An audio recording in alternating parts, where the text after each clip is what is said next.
Attention, dorénavant, à partir du 2 novembre, la péniche, le balisier du quai, vous attend au 52 quai, point du jour, à Boulogne-Billancourt, du mercredi au samedi. Restauration, Guadeloupe, Martinique, Guyane et Réunion. Attention, ouverture du mercredi au vendredi de 12h à 15h, du jeudi au samedi de 19h à 22h, plus ambiance discothèque jusqu'à 2h du matin, tous les vendredis et samedis. La péniche, le balisier du quai, infoline 01 42 53 21 63. 01 42 53 21 63. Guadeloupe, actualité. Je vous propose d'ouvrir ce journal avec une du Monde, enfin un article du Monde effectivement qui m'a un peu laissé pantois quand même, et qui est titré effectivement réduire la population contribuerait à l'atténuation du réchauffement climatique, et vous pouvez le lire. Alors que la population mondiale dépassera les 8 milliards avant la fin de l'année, il est temps d'imaginer de nouvelles solutions pour diminuer la fécondité des humains, assure dans une tribune au Monde l'association Démographie Responsable. Alors ça va être un gros débat dans les semaines à venir, puisque vous aurez compris que les questions autour du réchauffement climatique deviennent très prégnantes. On a beaucoup d'actions qui sont menées au niveau national et à l'international, et donc on devra effectivement se poser la question du sérieux de ces réflexions. Et la situation épidémiologique en Guadeloupe est toujours stable avec 321 nouveaux cas de Covid. Les hospitalisations sont en baisse avec 7 patients à l'hôpital et 3 en réanimation. Aucun décès n'est à déplorer sur la période et la vaccination est toujours au ralenti avec 26% de schéma complet ou plus ou moins complet à 3 injections. Et de manière récurrente, les Guadeloupéens font face à des coupures d'eau qui peuvent durer des semaines, voire des mois. La faute au réseau vétuste, mais surtout à la mauvaise gestion de la distribution de la ressource par une multitude d'organismes. Mais pour simplifier le tout, un syndicat mixte est mis en place depuis 2020. Reste à savoir si cette structure a encore du sens pour vous et si vous pensez qu'elle pourra régler le problème. Le reportage. Moi, je suis entre les deux parce que j'ai pas vu réellement de changement. En fait, pour moi, il n'y a pas de sens du tout. On est plus dans la galère qu'autre chose. Des coupures à gauche, coupures à droite, problème d'eau, ça ne change rien du tout. On a toujours des problèmes d'eau. Voilà, moi, personnellement, je suis professionnelle. Depuis lundi, je n'ai pas d'eau et je ne peux pas fonctionner. Ça ne va rien changer puisque l'argent de l'eau passe dans autre chose. Donc, on va continuer à avoir des coupures. Là, ça fait 3 jours que je n'ai pas d'eau. Pour moi, ça ne va rien changer, que ce soit une structure unique ou plusieurs structures qui gèrent. Je me suis arrangée il y a 3 ans parce que c'était invivable. Donc, je comprends les gens qui n'ont pas d'eau tous les jours dans le robinet. Ça doit être un stress en permanent. Rétablir le problème avec l'eau là qu'on a en Guadeloupe, parce qu'on a un gros problème d'eau. C'est ce qu'on a. Je pense que la population doit être d'accord, va être d'accord avec moi, parce que là, c'est vraiment galère. Justement, je me posais la question, qu'est-ce qu'ils comptent mettre en place? Comment prévenir la population qu'il y aura un réel changement? Mais on aimerait bien que ça aboutisse pour qu'on puisse fonctionner. Parce que moi, professionnel, je prends un coup dans ma profession. Comme on dit, on a déjà vu tellement. J'espère que cette fois-ci, ça sera la bonne et que ça va résoudre, je ne dirais pas totalement, mais ça va résoudre en grande partie ce problème. Enfin, je souhaite. Il ne faut pas parler, mais il faut agir. Parce qu'entre dire et le fait accomplir, voilà.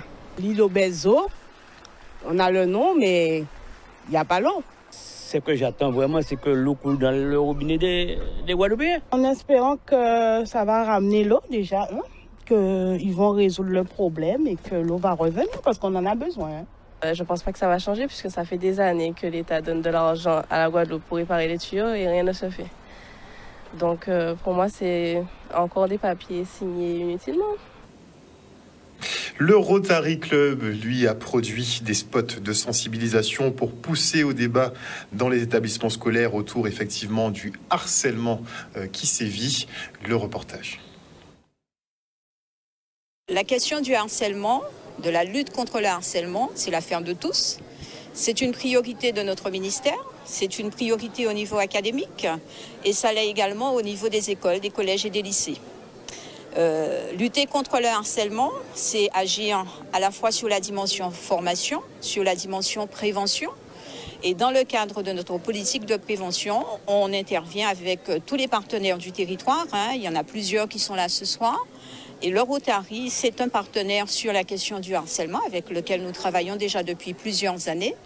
Les spots qui ont été réalisés par les jeunes de Interac, les jeunes rotariens, vont permettre de sensibiliser, on l'espère, le plus grand nombre pour que cette question du harcèlement soit vraiment l'affaire de tous et que plus aucune situation ne soit passée sous silence et que les personnes qui sont victimes de harcèlement puissent être prises en charge comme on doit le faire. Il y a 8 années, un des clubs Rotary de Guadeloupe, le club Rotary Fleur d'Épée, a eu l'idée de concevoir des films, des spots sur la sensibilisation sur le harcèlement scolaire. Et ces spots, il les a donnés aux jeunes de l'Interact, ce sont les jeunes qui ont moins de 18 ans, pour qu'ils puissent en fait sensibiliser leurs camarades à cette problématique du harcèlement scolaire. Donc les jeunes allaient de collège en lycée pour pouvoir présenter ces différents films et s'en servaient comme support pour pouvoir provoquer des débats et des conférences autour de tout ça. 8 ans après, nous avons décidé effectivement de moderniser ces supports et ces spots. Et c'est la raison pour laquelle nous sommes là aujourd'hui. Et c'est la raison pour laquelle nous avons sollicité Dimitri Zandronis pour faire des spots plus courts, plus dynamiques, plus réactifs et ainsi toucher une plus grande population parmi la jeunesse de notre pays. Chaque année, nous nous rendons compte qu'il y a des situations de harcèlement, mais qu'elles sont surtout dévoilées au second degré.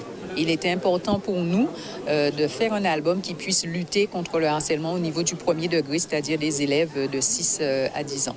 Les enseignants pourront se servir des spots, pourront utiliser l'album pour mener leur séance pédagogique, pour libérer la parole. Donc ils pourront, avec leurs élèves, travailler sur ces notions de harcèlement de manière à pouvoir prévenir pour qu'il y ait moins de situations de harcèlement.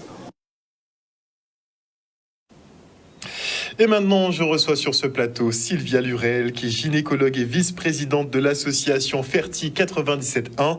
Elle est en compagnie de Linda Pavilly, biologiste en assistance médicale à la procréation et présidente de cette association Ferti 97.1. Bonsoir mesdames. Bonsoir. Alors donc, vous organisez une opération autour de la sensibilisation à l'infertilité. Pourquoi ? Alors, en fait...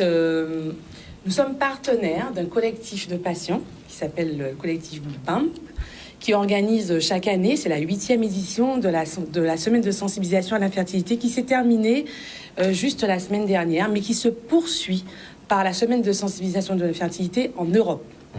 Donc actuellement, en fait, en Europe, plusieurs associations européennes traitent de l'infertilité. Et à cette occasion, en fait, ils ont mis l'accent sur le parcours des patients en AMP et voir comment ça se passe dans les différents pays de l'Europe. Est-ce qu'on peut avoir une idée des chiffres de l'infertilité ? Oui, absolument. Alors malheureusement, on assiste depuis quelques années à un déclin de la fertilité. Plus de 3 millions de personnes sont concernées par l'infertilité, avec un couple sur 3 avant l'âge de 35 ans, pour aller à un couple sur 6 après l'âge de 40 ans. Donc c'est un problème qui est un enjeu de santé publique majeur, et c'est pour ça que nous sommes là ce soir, pour sensibiliser la population sur ce problème. Est-ce qu'on peut expliquer ce phénomène ? Pourquoi il est en recrudescence à ce point-là ?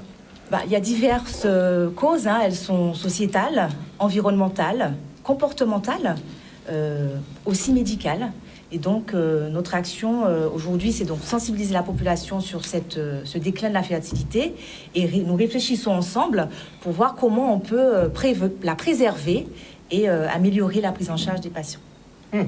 Beaucoup d'améliorations possibles, on a une grosse marge de manœuvre. Déjà, on a créé l'association Ferti 97.1, qui est une association interprofessionnelle, où effectivement il y a des professionnels de la fertilité et également des professionnels qui accompagnent les patients au cours de leur parcours d'assistance médicale à la procréation. Nous avons 3 missions phares. Nous voulons informer la population, informer sur notamment les facteurs pour préserver leur fertilité. Je pense notamment à l'obésité, à l'exposition au tabac, au cannabis, qui sont des facteurs péjoratifs pour la fertilité. Donc notre idée, c'est de faire cette association pour informer la population, pour qu'ils puissent justement adapter leur comportement en cas de projet parental futur. Et deuxième chose qu'on fait, nous, dans cette association, c'est que nous avons pour mission de former les professionnels de première ligne qui sont en contact de la population, notamment les médecins généralistes, les sages-femmes, pour justement permettre qu'il y ait une diminution de la durée d'infertilité à la première consultation en structure AMP.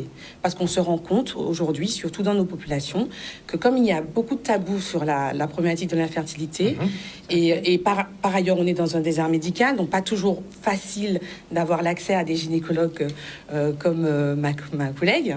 Et donc du coup, nous, ce qu'on veut, c'est réduire cette durée de l'infertilité et donc former les gens à pouvoir dépister très rapidement et que les patients soient pris en charge très rapidement. Donc ce n'est pas forcément irréversible. Absolument pas. Et nous sommes très ambitieux, nous sommes optimistes. Absolument pas. C'est pas irréversible. Et mais dans quel cas alors on doit recourir à la procréation médicalement assistée? Alors, c'est vraiment quand il n'y a aucune solution. Alors déjà, il faut pouvoir dépister et mettre un mot sur l'infertilité. Donc je vais quand même, pour que la population sache ce que c'est que l'infertilité, c'est l'absence de grossesse avec des rapports bien réguliers, sans contraception, au-delà d'1 an. Alors ça, tout dépend de l'âge. Évidemment, pour les patientes qui ont plus de 35 ans, il faut qu'elles commencent à s'inquiéter s'il n'y a pas eu de grossesse à partir de 6 mois, après 6 mois. D'accord. Et toutes les patientes n'auront pas forcément recours à l'assistance médicale à la procréation, mais l'important, c'est de pouvoir bilanter, de pouvoir consulter, de pouvoir discuter, de consulter, et le cas échéant, s'il y a effectivement une anomalie, à ce moment-là, diriger les patients dans le bon parcours de soins. Donc, les femmes doivent déjà se tenir alertes si elles ne tombent pas enceintes sur une période de 1 an. Tout à fait. Et après, c'est le gynécologue, donc comme vous, qui fait le diagnostic, à savoir... Alors, elles peuvent déjà en parler à leur médecin. Déjà, quand on va en consultation, elles peuvent déjà en parler à leur médecin traitant, à leur sage-femme. Elles peuvent déjà émettre le désir de ce projet parental. Et effectivement, le médecin de première ligne peut commencer un bilan. Donc ça peut être une prise de sang et un interrogatoire bien poussé pour justement essayer de dépister s'il y a des causes qui pourraient engendrer une infertilité. Et à ce moment-là, adresser aux personnes habilitées à faire la prise en charge de l'infertilité. Alors, en complément des propos du docteur Lurel, justement, je voudrais parler aussi de l'infertilité masculine. Oui, j'allais y venir, on est concerné aussi, je pense. Tout à fait, exactement. En fait... il y a en fait une méprise sur le fait que l'infertilité soit une affaire de femmes. Malheureusement, on sait très bien que les hommes sont concernés dans 50% des cas des couples qui consultent chez nous en infertilité. Donc il faut savoir qu'on observe dans les laboratoires aujourd'hui une diminution de la concentration des spermatozoïdes. Et donc ça inquiète beaucoup, notamment au niveau des institutions. Et donc c'est pour cela qu'il ne faut pas oublier non plus qu'en première intention, certes, il y a le bilan de la femme, mais il y a également le bilan de l'homme. Le bilan initial, c'est un spermogramme. Et donc ça permet justement de pouvoir vraiment avoir une évaluation de la fertilité du couple. Parce que l'infertilité est une affaire de couple. Donc il faut que les deux, effectivement, il ne faut pas rejeter la faute l'un sur l'autre. Non. Mais il n'y a pas de faute. Il n'y a pas de faute. Il n'y a jamais de faute dans l'infertilité. Hein. C'est une histoire de couple, effectivement. Mais des fois, c'est mal vécu, ça peut être Alors, mal vécu. Malheureusement, mal vécu, c'est un sujet tabou qui émane beaucoup de souffrance dans le couple. Et donc, c'est pour ça que nous sommes là ce soir, pour faire comprendre à la population qu'il faut en parler, qu'ils ne sont pas seuls, et nous œuvrons justement pour améliorer leur prise en charge. D'accord. Donc, allez-y. Et justement, donc je voudrais aussi souligner que nous sommes présents également sur les réseaux sociaux pour être au plus près de la population. Notre ADN, c'est de porter l'information au plus près de la population. Donc l'information qui soit juste, précise, scientifique, documentée. Et c'est pour cela que nous sommes présents sur les réseaux sociaux, donc sur Instagram et également sur Facebook.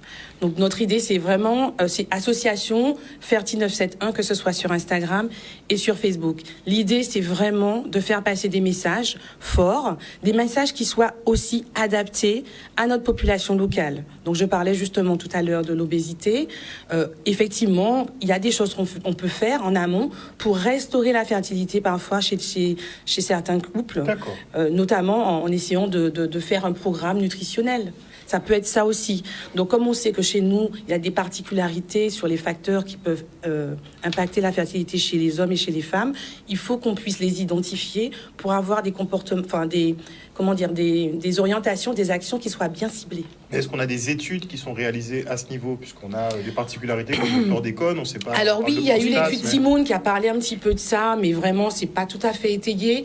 Il faudrait vraiment, en fait, et là, justement, en parlant de la semaine de l'infertilité européenne, il y a justement, au niveau de l'Europe, il y a une enquête qui va commencer sur les différents pays européens. La France participe. Et justement, ils vont interroger notamment les jeunes sur leur comportement, sur comment ils perçoivent leur fertilité future, pour justement émettre des préconisations, des recommandations adaptées vers les jeunes. Parce qu'on sait, il y a quand même un signal d'alerte sur le fait que la fertilité diminue dans toutes les populations mondiales aujourd'hui. Ah, donc c'est global. Et donc, pas seulement. c'est global. Voilà, il y a même une fait. étude américaine qui est un peu trop alarmiste de mon point de vue et du point de vue de la communauté scientifique, mais qui dit très clairement que dans 40-50 ans, on aura un enfant sur 4 né par AMP. Or, on sait que l'AMP... Un enfant sur 4. Oui. Et donc, oui, c'est un petit peu alarmiste. Oui, il y a des choses quand même à reconsidérer sur cette étude. Oui, mais ça s'explique. Nous avons des facteurs environnementaux qui expliquent. Et comme je vous disais tout à l'heure, je pense que le docteur Lurel parlera du côté féminin, mais du côté masculin, je vous disais, quand on regarde le sperme des donneurs de sperme, donc des spermes qui sont fécondants, donc des bons spermes, avant, nous avions des concentrations qui étaient élevées. Aujourd'hui, les donneurs de sperme, ils sont à 20 millions, 40 millions, donc ils ne sont pas très élevés. Donc on se rend compte, et c'est surtout dans les populations occidentales, ce qui montre qu'il y a peut-être effectivement un facteur aussi mode de vie. Donc il y a des réflexions à amener pour pouvoir améliorer la fertilité. Parce que techniquement, on est censé vivre plus longtemps en bonne santé. Tout à fait. Normalement. Alors, je rebondis sur ce que le docteur Pavil a dit. Effectivement, on assiste également à un déclin de la fertilité féminine par un déclin de la réserve ovarienne. Nous avons des femmes jeunes qui ont des réserves ovariennes de plus en plus diminuées. Alors, les études montrent que ça s'explique essentiellement par les perturbateurs endocriniens, les habitudes de vie, certes, mais aussi par les perturbateurs endocriniens qui sont vraiment toxiques pour les ovocytes. D'accord. Et c'est vraiment notre mode de vie, quoi. Parce que il y a le mode de vie, il y a les facteurs environnementaux, donc dans l'alimentation, dans les produits cosmétiques. Beaucoup, tout à fait. Et donc la question que tout le monde se pose, est-ce que le chlordécone, puisque nous sommes en Guadeloupe, il y a une étude en cours, justement, qui est menée par le professeur Mutinger et l'INSERM pour voir justement quels sont les effets à long terme de ce chlordécone sur la réserve ovarienne. D'accord. Enfin, c'est un peu inquiétant tout ça, mais visiblement, on a quand même des solutions. Absolument. L'important est de savoir, de prendre conscience. Exactement. Les solutions qui sont préconisées, il y a un rapport sur l'infertilité qui a été publié en février 2022 et qui montre et qui a été mené par des équipes, toutes les équipes qui traitent de l'infertilité. Et il y a beaucoup de préconisations, il y a quand même des pistes de réflexion et des pistes d'amélioration. Et parmi ces pistes, il y a quand même vraiment un volet information au niveau de la population, parce qu'on se rend compte aussi que s'il y a aussi ce déclin, c'est peut-être que les gens n'ont pas les informations suffisamment précises sur ce qui peut soit restaurer leur fertilité, soit préserver leur fertilité. Et c'est des campagnes de sensibilisation qui doivent être menées. L'Europe souhaite que ça soit le cas. C'est pour ça qu'ils vont faire l'enquête sur les jeunes, pour essayer d'être bien en amont, non pas pour dire aux jeunes de faire des enfants, mais pour qu'ils aient un comportement le plus adapté possible, en tout cas qu'ils aient un comportement en conscience. Et ça, c'est important que les gens ils fassent les choses en conscience, et ça permet effectivement de ne pas être trop surpris par la suite. Donc notamment l'âge de début de grossesse. Tout à fait. Alors, je laisse le docteur Lurel. C'est un message important à faire passer ce soir à toutes nos Guadeloupéennes. Oui, nous sommes actives, nous avons toutes des ambitions pour la carrière professionnelle, mais si nous avons... Ça ressort beaucoup oui, maintenant. Oui, non, mais ce que je veux dire, c'est que si nous avons vraiment ce projet parental, il ne faut pas trop tarder. Parce que malheureusement, on a ce qu'on appelle l'horloge biologique, et c'est vraiment, on a un déclin physiologique. La qualité de nos ovocytes, notre réserve ovarienne diminue avec l'âge. Ça, c'est physiologique. Nous sommes des femmes, nous sommes faites comme ça.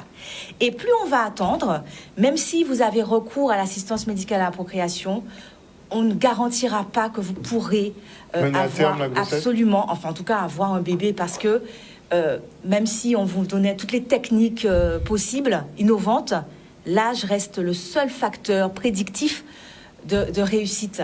Donc, mesdames, oui, c'est bien, il faut qu'on soit active, mais il faut penser, si vous avez ce projet, parce que c'est pas non plus une obligation, chacun décide de mener sa vie comme il entend, mais il faut penser à consulter relativement tôt, ne serait-ce que pour savoir où est-ce qu'on en est au niveau de notre fertilité, pour prendre les mesures adéquates au bon moment. Mais ça évite les mauvaises surprises quand on a attendu trop tardivement et de se rendre compte effectivement qu'on ne peut pas avoir d'enfant quand on a le souhait d'en avoir. La bonne nouvelle, c'est qu'on peut faire de la préservation de la fertilité pour raisons sociétales.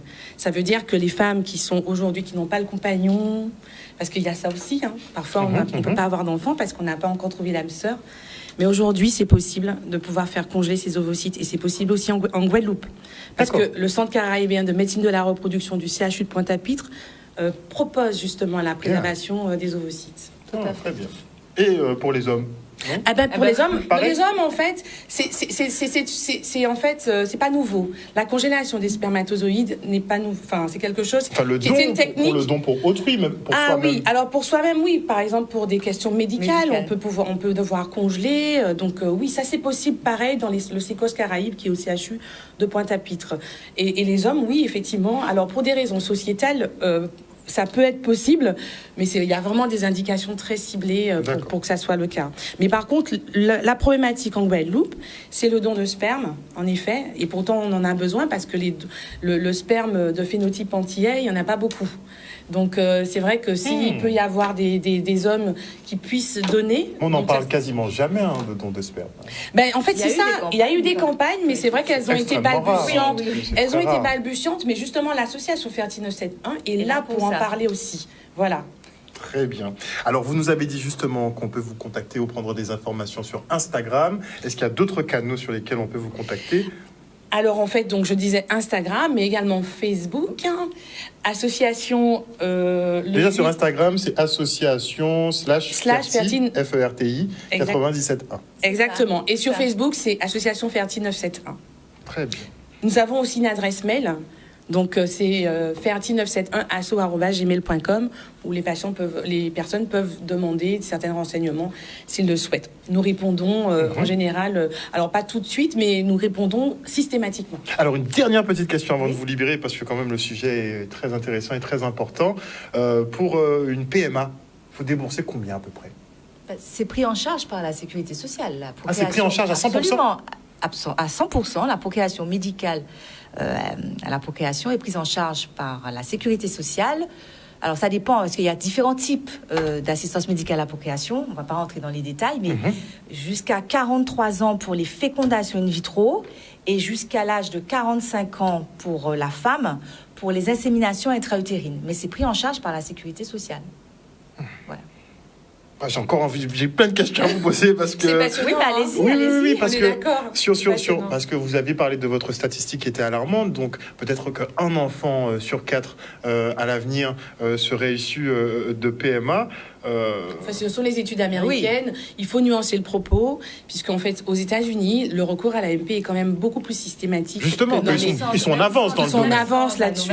Voilà, exactement. Donc, après, comme j'ai bien précisé, c'était une étude américaine. Cela dit, les sociétés savantes ont quand même le discours de dire oui, effectivement, nous aurons de plus en plus recours à l'AMP. Notamment, le rapport sur l'infertilité a bien montré que aujourd'hui, dans chaque classe de maternelle, il y a au moins un enfant issu d'AMP. Ce n'était pas le cas avant. Ça montre bien que le recours à l'AMP est quand même quelque chose qui sera de plus en plus fréquent. Mais l'idée, justement, avec notre association, mais aussi sur le plan national, parce qu'il y aura des plans nationaux certainement pour la fertilité, c'est justement de pouvoir faire de la prévention. Parce que c'est ça qui va être intéressant. C'est de faire de la prévention en amont. Et c'est pour ça que le public jeune est important. Il est important de cibler le public jeune. Mais ils se sentent invincibles, c'est ça le souci, c'est que mais c'est pas grave. Nous semons des graines. Tout à fait. Qui germent plus tard. C'est important. Merci beaucoup, en tout cas, à vous deux d'être venus sur ce plateau. Merci aussi. Sylvia Lurel, qui est gynécologue et vice-présidente de l'association Fertile 971, qui était en compagnie de Linda Pavili, biologiste en assistance médicale à la procréation et présidente de cette association Fertile 971. Merci beaucoup pour le travail que vous réalisez pour la population guadeloupéenne. Merci. Et on se rend maintenant à Saint-Malo pour le départ de la route du Rhum. 138 skippers étaient sur la ligne. Regardez. Il y a tout un ensemble de concurrents qui l'ont franchi avant. Ils vont prendre des pénalités, c'est sûr. Alors, est-ce que c'est vraiment... Ah oui, la bouée d'alignement. Oui, il y a des bateaux qui l'ont clairement déjà franchi, tout ce réseau de bateaux. Ouais. Oui, puisqu'on est à Calais. Voilà le décompte. 3, 2, 1, ça y est. Départ de cette route du Rhum, c'est parti. On verra, c'est pas une régate, on verra s'il y en a qui ont franchi prématurément, mais je pense que non. Je pense que non, puisqu'ils avaient précisé au moment du départ qu'il y aurait une bouée d'alignement. Et le premier en classe 40, puisque là on est sur les classes 40, vous avez une de ces 6 classes de bateaux, c'est Crosscall qui est en tête. Enfin, en tête, bien évidemment, en voile, on va faire très très attention, puisqu'il y a ce qu'on appelle du latéral. Donc voilà, un super départ quand même. Très proche, ils sont très très proches. Voilà, les ultimes. Voilà. Là, on voit Boc Populaire, notamment avec Armel Lecléache, et également, oui, c'est Arkema, on voit l'Océan 50 qui est juste à côté. Donc voilà, super travelling de l'hélico de la production d'OCS Sport. Ensuite, les IMOCA. Et les IMOCA, exactement, ces bateaux faits pour le Vendée Globe. Là, les IMOCA, et c'est Thomas Rouillant qu'on voit là-bas, la voile bleue sur Leak and Out, qui est parti. Bureau Vallée, je crois. Et Bureau Vallée, Louis Burton. Alors, voilà, c'est cette voile bleue et jaune. Et là, voilà, là, ça se tire déjà là-bas. Alors là, mes amis mettaient la bâtie. Ouais, Gitana qui commence à voler. Il faut savoir que parmi les foilers, c'est un des bateaux qui arrive à décoller le plus tôt. C'est pas vraiment du vol encore parce que les bateaux sont pré-serrés dans 15 nœuds. On sent que le bateau est léger. Ils vont commencer à battre. Tout l'enjeu, c'est de gagner le maximum de vitesse, pas forcément comme pour nos canaux centrales d'avoir du gain au vent, mais c'est-à-dire en gros en serrant le vent, mais c'est d'atteindre la vitesse sans trop lâcher en fait finalement de la distance à la bouée et de prendre de la vitesse pour commencer à voler. Et la ville de Pointe-à-Pitre, elle se prépare à accueillir les skippers et visiteurs pour cette route du Rhum. Et la municipalité n'a pas lésiné sur les moyens avec un nettoyage de fond en comble de la place de la Victoire. Il y a eu un petit check-up aussi, de la peinture, tout ça. Regardez. On est en plein dans les préparatifs qui ont commencé depuis vendredi dernier. Donc il s'agit d'un village plus de 2500 mètres carrés d'animation, d'exposition artisanale, agro-transformateur. Donc ça demande une certaine logistique et une coordination logistique des services de la ville et des prestataires extérieurs. Le village est du 10 au 27 novembre. Donc on s'attelle pour qu'on soit tous prêts pour accueillir un public nombreux à partir de demain le 10. La flotte des skippers prend le départ aujourd'hui. Pointe-à-Pitre, effectivement, s'active pour pouvoir recevoir les nombreux visiteurs. C'est une longue histoire d'amour entre Pointe-à-Pitre et Saint-Malo à l'occasion de ce rendez-vous sportif incontournable. Et il était important pour le maire Harry Durimel, effectivement, que les forces vives pointoises soient associées à cette arrivée. C'est un village vraiment qui s'intitule Pointe-à-Pitre, ville d'accueil, village aux mille et une saveurs. Donc j'ai envie de dire, dans le titre, tout y est. Pointe-à-Pitre, c'est la ville d'accueil par excellence, puisque quelle que soit la destination d'où l'on vient, sur votre billet d'avion, ce n'est pas écrit, mettons, Paris-Guadeloupe, c'est écrit Paris-Pointe-à-Pitre. Donc Pointe-à-Pitre est ville d'accueil de manière générale, mais plus spécifiquement dans le cadre de la route du Rhum, puisque nous aurons de nombreux bateaux, notamment tous les IMOCA, et 2 ultimes qui seront amarrés sur le plan d'eau de la Darse. Donc ça va créer un pôle d'attraction, et il était nécessaire pour la ville d'organiser avec ses acteurs économiques, les artisans, les agro-transformateurs, les commerçants du centre-ville, mais également les associations qui sur la programmation en termes d'animation ont été fortes de propositions, de proposer vraiment un vrai programme d'animation sur ce village. On tient aussi d'ailleurs à remercier toutes ces associations qui ont été force de proposition pour que justement on puisse avoir un village avec un contenu attrayant et que ce village puisse enfin participer aussi à l'attractivité du cœur de ville, du centre-ville. Outremernews.fr, le site de l'actualité Outre-mer, 24 heures sur 24 et 7 jours sur 7. Retrouvez la chaîne Outremer News sur YouTube.